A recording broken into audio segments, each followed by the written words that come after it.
हमारे साथ मार्केट पर बातचीत करने के लिए जुड़ चुके हैं प्रदीप हल्दर सर। प्रदीप सर, बहुत बहुत स्वागत है आपका मनी नाइन में सर। गुड आफ्टरनून सर, आपको एंड सारे व्यूअर्स को। प्रदीप सर, आज बाजार में चल क्या रहा है आखिर? कोई भी इंडेक्स उठा के देख लीजिए, हर इंडेक्स के अंदर प्रॉफिट बुकिंग नजर आ रही है सर। तो क्या क्या चल क्या रहा है? क्या रिजल्ट बाजार को अच्छे नहीं लग रहे या फिर क्या रीजन है सर?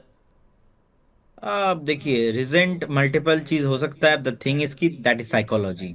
सिंपल मार्केट आपने देखा कि 24,300 24,000 पे सपोर्ट लेने के बाद आया 25,000 तक। तो 25,000 से ऑलमोस्ट 4 to 5 टाइम्स फेल हुआ।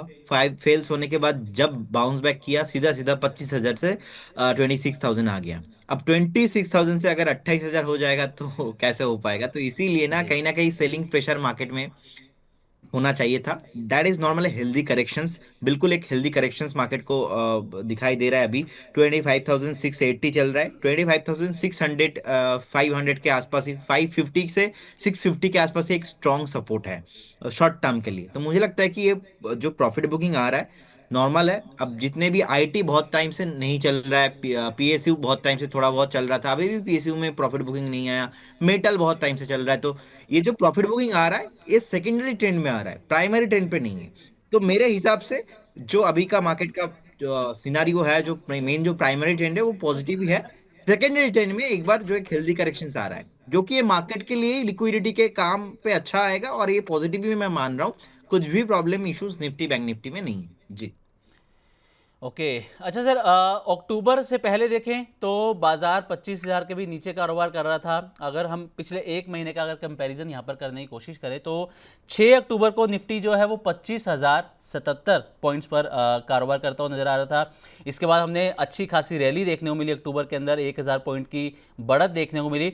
लेकिन अभी अगर हम देखें करीब करीब एक महीने बाद आज हम देखें तो 25,675 पर आ गए हैं। यानी कि हमें जो 1,000 पॉइंट्स का यहाँ पर गेन हुआ था वो वापस कहीं ना कहीं हम उसको खोते हुए गवाते हुए नजर आ रहे हैं। तो सर, ये अभी यहाँ से गिरावट और जारी रहेगी अगले कुछ समय के लिए, या फिर कहीं थमती हुई नजर आ रही है आपको सर?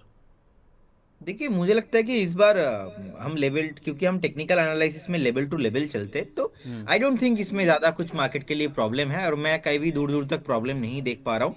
आपको एक बार 25,400 500 में स्ट्रॉन्ग सपोर्ट है। जब तक 25,000 के ऊपर मार्केट है तो कुछ भी प्रॉब्लम नहीं है। ट्रेंड अप ट्रेंड में ही हम लोग है। अभी जो छोटा मोटा डीप है, डीप में एक्यूमुलेशन करने का मौका है। सो अभी करेंट जोन से मुझे लगता है कि एक बार 100 पॉइंट और थोड़ा मैक्सिमम डाउन साइड है 2 4 दिन के लिए।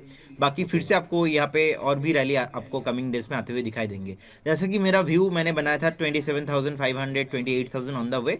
कुछ महीने में आपको आते हुए दिखाई देंगे। जितने बार नीचे आता है बाय ऑन डिप मार्केट का, बाय ऑन डिप करने का भी स्ट्रैटेजी करके चलना है, तो कुछ भी प्रॉब्लम नहीं है। जितना नीचे आता है थोड़ा बहुत, 25,000 के ऊपर कुछ भी प्रॉब्लम नहीं। 25,000 के नीचे टेंशन स्टार्ट होगा। अब 25,000 के नीचे अगर आता है तो प्राइमरी ट्रेंड खराब हो जाएगा, सेकेंडरी ट्रेंड भी खराब हो जाएगा। तो 25,000 के ऊपर प्राइमरी ट्रेंड पॉजिटिव है। 25,500 के ऊपर प्राइमरी सेकेंडरी दोनों ट्रेंड ही पॉजिटिव है। बस छोटा सा स्मॉल हेल्दी करेक्शंस। ओके। तो ये फिलहाल यहाँ से जैसा कि प्रदीप सर ने बोला, हेल्दी करेक्शन यहाँ पर बाजार के अंदर नजर आ रहा है। तो सर, सेक्टर वाइज अगर हम बात कर लें, सेक्टर वाइज या स्टॉक स्पेसिफिक अगर आप बात करें तो क्या उम्मीद है सर? नवंबर के अंदर क्या उम्मीद है, कौन सा सेक्टर अच्छा परफॉर्म करने वाला है सर? देखिए, मेटल भी थोड़ा बहुत चल चुका है, पीएसयू भी चल चुका है। अब पीएसयू एंड मेटल दोनों के साथ ही ज़्यादा जाना पसंद करूंगा, क्योंकि यहाँ पे ऑलरेडी ब्रेकआउट है, क्योंकि शॉर्ट टर्म में थोड़ा बहुत भागा है। इसके लिए मुझे लगता है कि एक हेल्दी करेक्शंस के बाद आपको यहाँ पे फिर से एंट्री करने का मौका मिलेगा। पीएसयू अभी उतना प्रॉफिट बुकिंग आया नहीं। हो सकता है कि नेक्स्ट 1 2 हफ्ते में हम थोड़ा बात करेंगे सर पीएसयू क्यों इतना नीचे है। पीएसयू कुछ नहीं, नीचे नहीं है। प्राइमरी ट्रेंड पॉजिटिव है। सेकेंडरी ट्रेंड में जो है बेसिकली एक सेलिंग प्रेशर देखने को मिल रहा है। आईटी बहुत टाइम से नहीं चल रहा था, तो मैं जी। अभी कहीं ना कहीं आईटी में भी बुलिश हो रहा हूँ। मुझे लगता है कि एक बेस बन चुका है। वो जो कंसोलिडेशन होता है वो मार्केट क्या, एक होता है टाइम करेक्शन, एक होता है प्राइस करेक्शन। तो प्राइस करेक्शन हो चुका है। अभी आईटी में थोड़ा बहुत जो मुझे लगता है कि टाइम करेक्शंस बाकी है, तो टाइम करेक्शंस के बाद ही आपको कमिंग फ्यूचर में चलते हुए दिखाई देंगे। तो definitely PSU, metals and IT, ये तीनों में ही मुझे पॉजिटिव लगता है। धीमे धीमे चलेगा। लेकिन स्पेसिफिक बाजार इस महीना कितना भागेगा वो हम बता नहीं सकते। मुझे लगता है कि हमें ऐसे स्टॉक्स और ऐसे सेक्टर में फोकस करना चाहिए जहां पे ब्रेकआउट है। वो almost PSU, bank and metal में ऑलरेडी है ब्रेकआउट जी। ओके, तो पीएसयू बैंक्स, मेटल, इनमें ब्रेकआउट नज़र आ रहा है, अच्छा परफॉर्म कर सकते हैं। आईटी सेक्टर भी जैसा पिछले कुछ समय से आईटी सेक्टर परफॉर्म नहीं कर रहा, लेकिन हाँ आने वाले कुछ समय के अंदर आईटी सेक्टर भी एक अच्छी परफॉर्मेंस यहाँ पर देता हुआ नजर आएगा। सर, अर्निंग सीजन चल रहा है, लगभग अर्निंग सीजन खत्म होने को ही है, तो आपको क्या लग रहा है कि अभी तक जो नतीजे आए हैं क्या वो बाजार को सपोर्ट करने के लिए अच्छे रहे हैं, या फिर और बेहतर की उम्मीद थी यहाँ पर कंपनी से?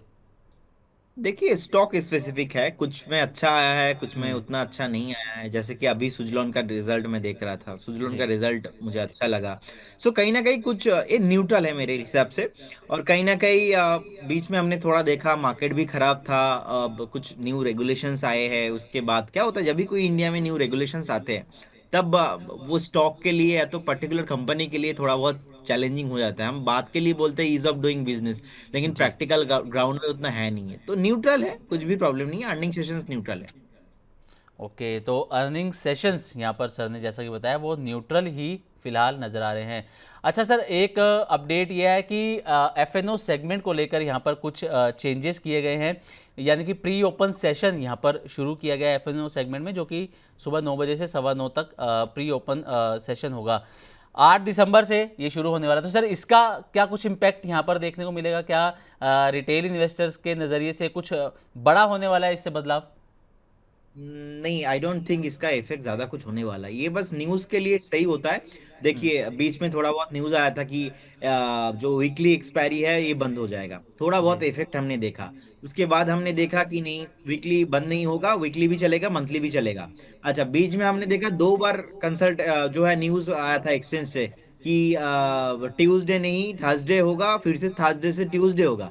अब फिर से न्यूज आ रहा है कि ये जो वेटेज है बैंक निफ्टी का वेटेज, ये मैक्सिमम ज्यादा नहीं होना चाहिए किसी एक स्टॉक का, तो वहां पे भी डाइवर्सिफिकेशन होना चाहिए। तो अभी का जो न्यूज है कि एफएनओ में भी प्री ओपनिंग स्टार्ट होगा, तो इसमें अल्टीमेटली एक दो दिन के लिए इफेक्ट हो सकता है, लेकिन कुछ बड़ा लॉन्ग टर्म में होगा। वो एक मार्केट का इकोसिस्टम बनता है इससे, तो ज्यादा कुछ फर्क नहीं पड़ता है। जी। ओके, ठीक है। अच्छा, एक आखिरी सवाल सर आपसे रहेगा, हालांकि इस पर कोई लेटेस्ट डेवलपमेंट तो नहीं हुई है, नया अपडेट कोई नहीं आया, लेकिन हाँ क्योंकि मार्केट के लिए बड़ा ट्रिगर हो सकता है, इसलिए इस पॉइंट पर भी बातचीत करना, चर्चा करना हमारा ज़रूरी है। पिछले बार भी जब आपसे बातचीत हुई थी तब भी हमने इस पर चर्चा करी थी, इंडिया और यूएस की डील को लेकर सर। तो उम्मीद तो बरकरार है कि डील हो सकती है, और उम्मीद ये भी है कि जैसा कि कुछ दिन पहले अपडेट आया था कि अगर डील हो जाती है तो टैरिफ जो 50% है वो घटकर 15 से 16% पर आ जाएंगे। तो इस पर सर आपका एक व्यू चाहते हैं कि अगर कहा ही जा रहा है कि नवंबर में ये डील हो सकती है, तो नवंबर में ये डील होती है सर तो कितना पॉजिटिव भारतीय बाजारों के लिए होगा? देखिए, ऑलरेडी मार्केट ने डिस्काउंट कर दिया है अकॉर्डिंग टू माय व्यू, क्योंकि ये बाजार को पता है। जो बाजार को पता नहीं है वो बाजार उसके ऊपर रिएक्ट करता है, number one. Number two is, सबको वो अनएक्सपेक्टेड था जो इतना टैरिफ बढ़ा दिया था, लेकिन अभी घटाएगा ये एक्सपेक्टेशन है, क्योंकि डोनाल्ड ट्रम्प जी का ट्वीट, जो अभी डोनाल्ड ट्रम्प जी के साथ मोदी जी का फिर से एक न्यू रिलेशन, फ्रेंडशिप, बॉन्डशिप बिल्ड हुआ है, लोगों को पता कहीं ना कहीं चल रहा है। और ट्रेड डील होना ही है, टुडे और टुमारो, थोड़ा टाइम लग रहा है लेकिन ट्रेड डील होना ही है। सो कहीं ना कहीं इसका जो इफेक्ट है, हो सकता है कि इसके वजह से हमने 25,000 से ऑलरेडी 26,000 देख लिया है। तो ऐसा नहीं होगा कि ट्रेड डील हो गया और सडनली हमको 29,000 तक आ जाएगा। एक जो है अनरियलिस्टिक एक्सपेक्टेशन हो जाएगा। तो मेरे हिसाब से ऑलरेडी मार्केट को पता है, तो इसका ज्यादा कुछ इफेक्ट होने नहीं वाला है। हो सकता है एक दो दिन थोड़ा बहुत गैप अप हो जाए, लेकिन ओवर द टाइम फिर से आपको अपना जो स्प्रेड है इंडियन का, जो we are in the bull run, ऐसा कोई प्रॉब्लम बाजार में मैं देखता नहीं हूँ। लेकिन फिर से मार्केट का जो बेसिक नेचर है उसके साथ ही मार्केट को बिहेव करना है। तो बेसिकली मैं पॉजिटिव हूँ मार्केट को लेके, एक्सपेक्टेशन भी मेरा पॉजिटिव है, लेकिन इसके वजह से मार्केट चल जाएगा ऐसा मेरा जो है सोच नहीं है। जैसे कि जीएसटी का जो रिफॉर्म हुआ, बहुत सारे लोगों जी। को लग रहा था अरे ऑटो ऑटो ऑटो खत्म, ऑटो अभी। बिल्कुल। अच्छा, जैसे कि आईटी में हुआ H1B वीजा को लेके, जैसे ही आया सामने, हमने देखा एक दिन दो दिन का इफेक्ट, फिर से जो है खत्म रैली। फार्मा को लेके देखा। तो ये जो चीज होता है ना, एक न्यू न्यू ट्रिगर होता है। आप देखेंगे बात करने के लिए सही होता है, लेकिन अल्टीमेटली बाजार में इसका इफेक्ट एक दो दिन रहता है। ऑलरेडी बाजार बहुत पहले से सब कुछ डिस्काउंट करके आ जाता है। तो मेरे हिसाब से डील होना चाहिए, मैं भी पॉजिटिव हूँ। We are in the bull run, कुछ भी प्रॉब्लम शॉर्ट टर्म में नहीं होने वाला अभी। ठीक है।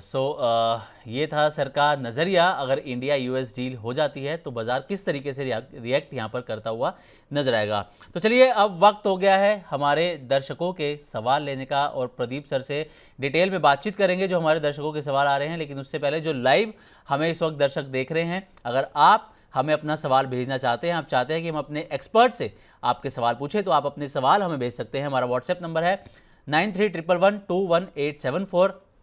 इसके अलावा आप money9query@tv9.com पर भी अपने सवाल यहाँ पर भेज सकते हैं। लेकिन हाँ, आप अपने सवाल जो है भेजेंगे वो पूरी डिटेल में भेजिएगा। अपना नाम लिखिएगा, अपनी एज लिखिएगा, कितने समय से, अगर आप किसी स्टॉक में हैं तो कितने समय से उसको होल्ड कर रहे हैं, और अपना मोबाइल नंबर भी ज़रूर दीजिएगा ताकि आपसे कॉन्टैक्ट करके लाइव एक्सपर्ट से आपके सवाल पूछे जा सकें। इसके अलावा अगर आप मनी9 के प्राइम मेंबर बनना चाहते हैं तो प्राइम मेंबर बनने के लिए आपको 3 ऑप्शन यहाँ पर मिलते हैं, जैसा कि आपकी स्क्रीन पर आपको यहाँ पर नज़र भी आ रहे हैं। इकोनॉमी, स्टैंडर्ड और वीआईपी, 3 ऑप्शन आपको मिलेंगे, और तीनों ऑप्शन के लिए आपको अलग अलग पे करना होगा, और अपने बजट के अकॉर्डिंग आप ये प्लान चुन सकते हैं। जो जो फैसिलिटीज़ इसमें आपको मिलने वाली हैं वो आपकी स्क्रीन पर यहाँ पर नज़र आ रही हैं। तो आपके पास मौका है मनी9 के प्राइम मेंबर बनने का। तो चलिए, अब लेते हैं एक एक करके अपने दर्शकों के सवाल। पहला सवाल हमारे पास आया है कोल इंडिया पर। कोल इंडिया के बारे में सर ये आपसे जानना चाहते हैं कि कोल इंडिया में क्या व्यू होना चाहिए। आज शेयर में थोड़ा सा प्रेशर भी देखने को मिल रहा है, तो कोल इंडिया पर सर आपका नज़रिया जानना चाहेंगे। देखिए, शॉर्ट टर्म में एक बेसिकली सपोर्ट है, वो सपोर्ट बेसिकली है अभी 366 के अराउंड। तो मुझे लगता है कि 360 में आप एक बार स्टॉप लॉस मेंटेन कीजिए, बने रहिए। और जब भी कोल इंडिया, ओएनजीसी, गेल ऐसे स्टॉक्स का नाम सामने आता है, तो make sure you have to very clear about that you have 3 to 5 year patience, because ये शॉर्ट टर्म में उतना रैली होता नहीं है ऐसे जो है लिक्विड स्टॉक्स में। तो बिल्कुल लॉन्ग टर्म में कुछ भी प्रॉब्लम नहीं है, बने रहिए। और अभी करेंट जोन से एक बार अवॉइड करके जाइए। मुझे लगता है कि 372 370 तक भी आपको मिलना पॉसिबल होगा। ओके, तो लॉन्ग टर्म के लिए इसमें बना रहा जा सकता है, करंट लेवल से भी बाइंग की जा सकती है। 360 एक स्टॉप लॉस यहाँ पर आप लेकर चलिएगा। अगला सवाल आया सर बिट्टू जी का, टाटा मोटर्स पर सवाल है सर कि क्या टाटा मोटर्स ट्रेडिंग के लिए 410 रुपये पर सही रहेगा। देखिए, टाटा मोटर्स पे ट्रेडिंग नहीं किया जा सकता। टाटा मोटर्स तो हमने देखा है कि एडजस्ट प्राइस होने के बाद लास्ट कुछ दिनों से ही 400 से लेके 410 के आसपास का प्राइस चल रहा है। अभी 408 409 के आसपास का प्राइस चल रहा है। टाटा मोटर्स पे ट्रेडिंग करेंगे तो फंसे रहने का चांसेस बहुत ज्यादा होगा। यहाँ पे वैल्यू इन्वेस्टिंग किया जा सकता है टाटा मोटर्स में। मुझे लगता है कि अगर आप वैल्यू इन्वेस्टिंग करते हो और आपके पास एक बार 350 के आसपास का एक स्टॉप लॉस होता है, तो आप एक बार एक्सपेक्ट करके जा सकते हो कि आपको 550, उसके ऊपर 600 के आसपास भी प्राइस आपको लॉन्ग टर्म में आते हुए दिखाई देंगे। टाटा मोटर्स भी आजकल अपना लॉन्ग टर्म कैटेगरी में आ चुका है, बहुत टाइम से कंसोलिडेशन में है। और ये किसी को पता नहीं है कि कंसोलिडेशन कब तक चलेगा। जब तक ट्रेंड में नहीं है तब तक मुझे नहीं लगता कि यहाँ पे शॉर्ट टर्म कोई भी ट्रेडिंग इनिशिएटिव किया सही हो सकता है। ओके, तो ट्रेडिंग के लिए यहाँ पर टाटा मोटर्स फिलहाल सर को सही नज़र नहीं आ रहा, लेकिन हाँ, आप वैल्यू इन्वेस्टिंग यहाँ पर करके चल सकते हैं। अगला सवाल हमारे पास विशाल जैन जी का आया है। ये बोल रहे हैं सर, पहले तो आपको थैंक यू बोल रहे हैं सर, कैनरा बैंक, सुजलोन और जेएसडब्ल्यू इंफ्रा सजेस्ट करने के लिए। ये अच्छे खासे प्रॉफिट में है इस वक्त। अब ये जानना चाहते हैं सर कि टाटा स्टील और बीएल के अंदर कहाँ पर एवरेजिंग की जा सकती है सर। टाटा स्टील में मुझे लगता है कि करेंट जोन से एवरेज किया जा सकता है। और बीईएल भी एक वैल्यू इन्वेस्टिंग वाला स्टॉक है। मुझे लगता है कि 416 के आसपास चल रहा है। आप थोड़ा स्ट्रैगर्ड मैनर पे कीजिए, ऐसा नहीं मैं कह सकता कि 390 फिर से नहीं आएगा। हो सकता है कि बाई चांस अगर फिर से थोड़ा बहुत डिफेंस में सेलिंग प्रेशर देखने को मिलता है, फिर से नीचे आ सकता है। तो इसीलिए if you want to invest 1 lakh, आप यहाँ पे 30% इन्वेस्ट कीजिए। 405 400 के आसपास आता है, देन आप 30% इन्वेस्ट कीजिए। 390 पे आता है, देन आप 30% 35% जो रहेगा वो आप इन्वेस्टमेंट करके जाइए। ऐसे करके बीएल के साथ स्ट्रैटेजी बनाइए। टाटा स्टील में करेंट जोन से बाय करके जा सकते हो, क्योंकि टाटा स्टील मेटल्स जितने भी स्टॉक्स है वो भाग रहा है। एंड ओवरऑल इंडेक्स लेवल पे देखा जाए तो प्राइमरी एंड सेकेंडरी जो ट्रेंड है वो भी पॉजिटिव है। ओके, ठीक है सर। अगले सवाल की तरफ हम बढ़ते हैं। अगला सवाल हमारे पास आया है प्रमोद कुमार जी का। प्रमोद जी सर ये पूछ रहे हैं कि सुप्रिया लाइफ साइंसेज में क्या करना चाहिए सर। आपने कॉल दी थी, तो इसमें क्या कर सकते हैं सुप्रिया लाइफ साइंसेज में। देखिए, जब हमने कॉल दिया था उसके साथ एक स्टॉप लॉस भी था। ये कॉल आज सुबह हमने दिया था 820 821 से। एंड इसका टारगेट था 835, सेकेंड टारगेट था 870 के अराउंड। सो फर्स्ट टारगेट से ₹2 नीचे आया था। ऑलमोस्ट डे हाई मैं देख पा रहा हूँ 832.40। उसके बाद नीचे आया है। इसका स्टॉप लॉस हमने दिया था 795। तो अगर आपने फॉलो किया है तो पूरा फॉलो कीजिए। आप स्टॉप लॉस के साथ बने रहिए, इसमें अभी भी ट्रेड एक्टिव है। ओके, तो स्टॉप लॉस के साथ यहाँ पर इसमें बना रहा जा सकता है। अगला सवाल हमारे पास नागराज जी का है सर। नागराज जी पूछ रहे हैं कि अंबुजा और एक्मे सोलर के मल्टीफोल्ड रिजल्ट आए हैं, लेकिन उसके बाद भी ये स्टॉक चल नहीं रहे हैं, तो इनको बाय कर सकते हैं क्या फॉर शॉर्ट टर्म? देखिए मुझे लगता है कि एक्मी सोलर से 274 के आसपास चल रहा है। 250 255 के आसपास एक बहुत ही स्ट्रॉन्ग सपोर्ट है।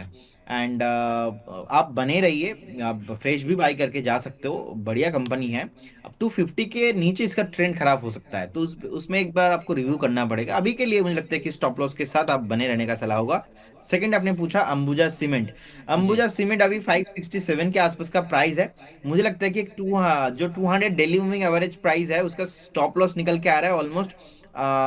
अभी तो 552 के आसपास है, तो हो सकता है कि 552 भी आपको आते हुए दिखे। अगर स्टॉप लॉस मेंटेन करना है थोड़ा बहुत इन्वेस्टमेंट व्यू से, तो आपको 516 के आसपास के स्टॉप लॉस मेंटेन करना चाहिए और बने रहिए। शॉर्ट टर्म में वॉलेटिलिटी रहेगा, लेकिन अंबुजा सीमेंट्स में वॉलेटिलिटी रहता है ऑलवेज। तो फ्रेश निवेश करने का सलाह अभी नहीं होगा, लेकिन जिनके पास पोजीशन है आप एक बार बने रहिए मिड टर्म के लिए। ओके, मिड टर्म के लिए अंबुजा सीमेंट्स के अंदर बने रह सकते हैं आप। अगला सवाल सर हमारे पास सुजलोन पर आया है। दरअसल सुजलोन के रिजल्ट अच्छे आए हैं, यहाँ पर इसके प्रॉफिट में 538% का जंप यहाँ पर एक देखने को मिला। शानदार रिजल्ट इसके रहे हैं। रेवेन्यू 85% की ग्रोथ रेवेन्यू में देखने को मिली है। अब सवाल ये है कि सर सुजलोन एनर्जी को क्या करंट लेवल पर खरीदा जा सकता है? देखिए मैंने रिसेंटली दिवाली में पीक दिया था। अब मैंने दिया था 51 52 में। एंड एक साल का मेरा व्यू है 74 का टारगेट। अब लास्ट 4 महीने से मैं सुजलॉन के ऊपर नेगेटिव था। नेगेटिव इसलिए था क्योंकि मुझे प्राइस बहुत महंगा लग रहा था। तो मेरे को सुजलॉन लास्ट 4 5 महीने में मैं पूरा नेगेटिव था। खरीदना ही नहीं था मुझे 60 में, 65 में, 70 में। मुझे खरीदना था 51 में, 50 में, जो कि मैंने ऑलरेडी बाई कॉल दिया है। डिस्क्लेमर देना चाहूंगा, क्लाइंट को भी हमने मॉडल पोर्टफोलियो में ऐड किया है एंड मैंने पब्लिकली अलग अलग चैनल पे भी बताया। सो अभी फिर से अगर 60 64 में खरीदना होगा तो मैं नहीं खरीदूंगा। अब जिनका व्यू है, मैं थोड़ा और ज्यादा रिस्क टेकिंग एबिलिटी मेरे अंदर है, मैं लेके जा सकता हूँ। कोई प्रॉब्लम नहीं है। आप 74 का टारगेट के लिए बाय करके जा सकते हो, लेकिन अभी रिस्क रिवार्ड मेरे हिसाब से फेवरेबल नहीं है। मुझे लगता है कि अगर बाय करना है तो स्टैगर्ड मैनर पे करना चाहिए। 57 पे, 52 में कभी भी नीचे आता है, वो अब नीचे आने के लिए आई डोंट थिंक ये नीचे आने के लिए अभी रेडी है, क्योंकि बेस बना के ऊपर आने के लिए रेडी है। तो बेस बन चुका है मेरे हिसाब से, तो बाई ऑलरेडी हो चुका है इसको। ओके, ठीक है सर। हमारे साथ एक लाइव कॉलर जुड़ चुके हैं सर, रिजू मैती जी। रिजू जी नमस्कार। हाँ सर, नमस्कार, गुड आफ्टरनून सर। नमस्कार सर, कैसे हेलो। हैं आप और कहाँ से बात कर रहे हैं सर आप? अच्छे हैं सर, हम कलकत्ता से बात कर रहे हैं। ओके, तो प्रदीप सर हेलो। कोलकाता से ही बात कर रहे हैं, रिजू जी भी। जी रिजू जी, हाँ सर। आपका क्या सर मेरा, सवाल है सर? हम्म। सर मैं ब्लैक बॉक्स खरीदा था 685 रुपये पर। जी। सर अभी क्या कर सकते हैं? ओके, तो सर रिजू जी ने ब्लैक बॉक्स के 500 शेयर, जैसे कि यहाँ पर डिटेल है हमारे पास, 500 शेयर खरीदे हैं। 685 रुपीज़ पर इनका बाइंग प्राइस है सर। तो क्या कर सकते हैं सर ब्लैक बॉक्स में? 685 मतलब उनका बाइंग तो अभी नहीं है, उनका बाइंग है आई थिंक लास्ट ईयर, तो तभी प्राइस था। अब उसके बाद लगातार नीचे आते हुए दिखा, तो आई थिंक उन्होंने लास्ट ईयर परचेस किया था, क्योंकि रिसेंट तो 685 का प्राइस आया ही नहीं। 685 का जो प्राइस था वो है December 24 में। तो आपने ऑलमोस्ट एक साल वेट किया है, तो मैं बोलूंगा आप एक बार 499 का एक स्टॉप लॉस मेंटेन कीजिए और बने रहिए। उछाल में एग्जिट करने का प्लान इसमें करना चाहिए, वॉलेटाइल बहुत है। ओके, तो ठीक है उछाल सर। में एग्जिट करने का यहाँ पर आपको सलाह दी गई है प्रदीप सर की तरफ से। तो रिजू जी, आप अपने जो आपको जो सर ने सजेस्ट किया आप उससे संतुष्ट होंगे। अब अगले सवाल की तरफ ठीक है हम सर। बढ़ते हैं। जी, अगला सवाल हमारे पास रोहिणी मित्तल जी का आया है। रोहिणी जी पूछ रही हैं सर कि इनके पास नेटको फार्मा के शेयर्स हैं, 820 रुपये पर इनकी बाइंग प्राइस है। ये पूछ रहे हैं कि इसमें क्या किया जा सकता है, 2 से 3 साल का इनका नज़रिया है सर। 2 से 3 साल का व्यू है तो 748 में एक स्टॉप लॉस मेंटेन कीजिए, बने रहिए। 748 के ऊपर है मतलब आप थोड़ा बहुत सेफ हो। एंड एक प्रोबेबिलिटी मैं करके जा रहा हूँ, अगर ये सपोर्ट को ब्रेक नहीं करता है 748, जैसे कि अभी 820 पे ही चल रहा है, आपका बाइंग कॉस्ट टू कॉस्ट में चल रहा है। सो मुझे लगता है कि अभी आपको एक बार बने रहने का सलाह होगा। कभी भी एक उछाल मिलता है 900 एंड 950, तो मुझे लगता है कि तब जाके आपको फिर से एक बार रिव्यू करना चाहिए एंड प्रॉफिट बुक भी करना चाहिए, लेकिन अभी के लिए बने रहने का सलाह होगा इस काउंटर पे। ओके, तो रोहिणी जी अभी आप इस शेयर में बने रह सकती हैं सर। ये भी पूछ रही हैं कि अगर इसके अलावा कोई और फार्मा या हॉस्पिटल सेक्टर का कोई शेयर जिसमें हम पैसा लगा सकते हैं। अभी फार्मा नहीं चल रहा है तो मुझे लगता है कि फार्मा को एक बार अवॉइड करना चाहिए। आप एक बार फोकस कीजिए मेटल पे, आप एक बार फोकस कीजिए पीएसयू में, पीएसयू बैंक पे। आप एक बार फोकस कीजिए पावर सेक्टर जो चल रहा है अभी। फार्मा बहुत टाइम से नहीं चल रहा है, फार्मा को लेके कुछ फ्यूचर में न्यूज भी पॉसिबल है। रिसेंटली कुछ कॉल था, जैसे कि लाइक फोर्टिस हेल्थ केयर मेरा फेवरेट था, मैंने कॉल भी दिया था, चला है। तो फोर्टिस हेल्थ केयर भी आप आपका लिस्ट में ऐड करके रख सकते हो। अभी लगता है मुझे 1024 के आसपास का प्राइस है। कभी भी अगर आपको एक बार 950 900 के आसपास प्राइस मिलता है, यहाँ से भी ऑलमोस्ट 100 पॉइंट नीचे, तब जाके आपको बाई करने के बारे में सोचना चाहिए। जी। ओके, ठीक है सर। अगले सवाल की तरफ हम बढ़ते हैं। अगला सवाल हमारे पास आया है परेश राजपुरा जी का। ये पूछ रहे हैं सर कि तेगा इंडस्ट्रीज़ इनके पास शेयर्स हैं, ये इसमें आपसे टारगेट जानना चाहते हैं सर कि टारगेट क्या रहेगा इसमें तेगा इंडस्ट्रीज़ में।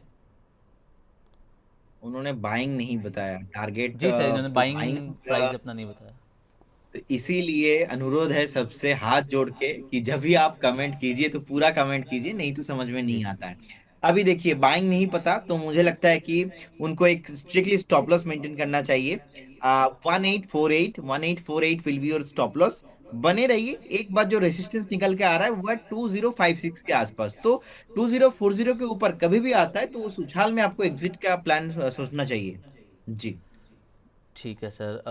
इसी तरीके से एक और सवाल हमारे पास आया है अमित जी का। अमित जी पूछ रहे हैं सर कि विप्रो में क्या अभी हमें वेट करना चाहिए, क्या विप्रो के स्टॉक्स हैं तो क्या उसको फिलहाल होल्ड करके हम रख सकते हैं।